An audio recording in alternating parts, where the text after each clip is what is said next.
Hey everyone, welcome to Bhagyashree short takes. अभी recently मुझे एक डीएम आया था एंड उसमें somebody had written कि मैम जुपिटर तो एग्जॉल्टेड हो गए थे और हमें पता था कि ये साल बहुत अच्छा होने वाला है जुपिटर की वजह से, इसीलिए हमने बहुत सारा सोना ले लिया।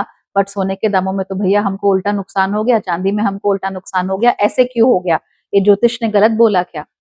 आई had a lot of things to say और मुझे लगा कि ये सारी की सारी चीजें मुझे एक वीडियो बना के बोल देनी चाहिए छोटे से वीडियो में। So here we get started. Number one, मैंने कभी नहीं बोला, it was never me, I never said to anybody कि अरे जुपिटर एग्जॉल्ट हो रहा है, जाके सोना ले लो, सोना ले लो।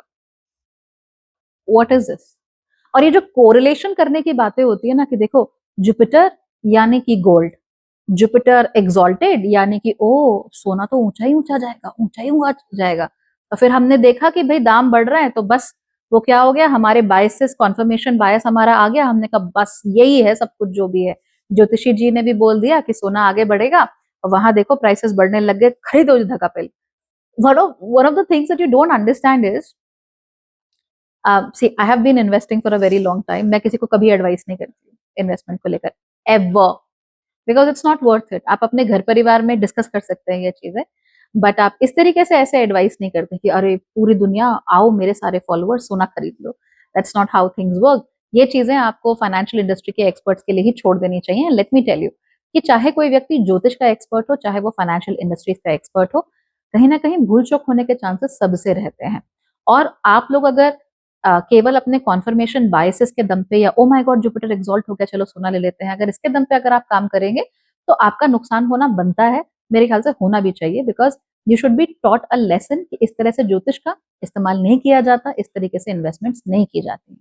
जिन लोगों को ये गलत फहमी है कि इन्वेस्टमेंट इस तरीके से हो सकती है, they really need to take a step back. That's not how it works, right? क्या तरीके हैं जिसमें ज्योतिष को इस्तेमाल किया जा सकता है? Absolutely there are hundreds of ways. But ये कह देना कि ओ एग्जॉल्ट हो गया चलो जी सोना ले लो, that doesn't make sense to anybody. I mean, I don't know of any credible person who would say things like that. Okay. So number one, that's the thing. Number two, अगर आप लोगों को इन्वेस्टमेंट करने का तरीका पता ही होता genuinely, तो आप एक बार गोल्ड का हिस्टोरिकल डेटा निकाल कर देखते तो आप रियलाइज करते कि एग्जॉल्टेशन के टाइम पे ऐसा कुछ खास होता ही नहीं है कि गोल्ड के प्राइसेस में आप कहें कि अरे बाप रे कांड हो गया। और ये आपको वो चार्ट देख के मत देखा करो कि अरे इतना ऊपर चला गया। Look at average prices. When you look at the average prices then you realize कि नथिंग रियली हैपेंड, राइट? इतना कुछ तो कभी हुआ ही नहीं कि हम लोग पागल हो जाएं। तो इस तरह का जो हमारा आउटलुक है कि हम इंस्टेंटली चीजें चाहते हैं, अभी अभी चाहते हैं। इन्वेस्टमेंट से हमारा मतलब है कि 21 दिन में पैसा डबल हो गया जी, आज लाख रुपए खर्च किए कल हमें 2 लाख रुपए मिल गए एंड हमें कोई टैक्स नहीं दिया, कुछ नहीं किया और तुक्का लग गया और सब कुछ हो गया, लॉटरी हो गई। तो ऐसे तो इन्वेस्टमेंट नहीं की जाती है। That's not how things are done. अगर आप ऐसा करते हैं, I am sorry but you totally deserve having a loss. Okay. Number three, आपको इस बात का जरूर ध्यान रखना चाहिए कि भाई इन्वेस्टमेंट अपनी जगह होती है, ज्योतिष अपनी जगह होता है। कब कहां पर कितना आपस में उनको मिक्स करना है ये आप लोगों को पता होना चाहिए, राइट? अगर आप ये कहें कि नहीं मैं तो कुछ भी एक्सपेरिमेंट कर, तो एक्सपेरिमेंट आप कर सकते हो अपने पैसे से, but don't go ahead and tell the world a lot of things, have to be little more careful with that. ठीक है। फाइनली आप लोग इस बात का जरूर ख्याल रखिए कि जब भी किसी चीज का दाम बढ़ रहा होता है, ठीक है, I have been investing since 2012 और केवल एक छोटा सा निवेशक होने के नाते मैं आपको एक बात बता देती हूँ।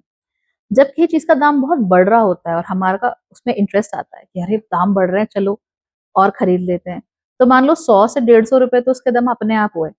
150 से 200 उसके दाम इसलिए जाते हैं क्योंकि हम लोग पागलों की तरह उस चीज को खरीद रहे होते हैं। So demand is less, supply, the demand is more, supply is less. Short term में बहुत उसका पैसा बढ़ जाता है और हमें लगता है कि oh my God we have brought into a rally. You have not brought into any rally, you created that rally and this can totally happen at a large scale. So just be careful and don't just पैसा से फेंकने के लिए आपके पास तो give it to me, I will be very happy with that money, right? ऐसे नहीं करो अपने पैसे के साथ। हाँ, आप अपनी कुंडली देखकर ये अंदाजा जरूर लगा सकते हो कि आपको अपने पैसे को कैसे सेव करना है, कैसे इन्वेस्ट करना है। That can totally be done, it can be done very safely and उससे आपको अच्छे रिजल्ट मिलते हैं। I know because we do that with our students, we do that with our clients. I know how it is done, but ऐसे नहीं होता। Okay, all right, bye bye.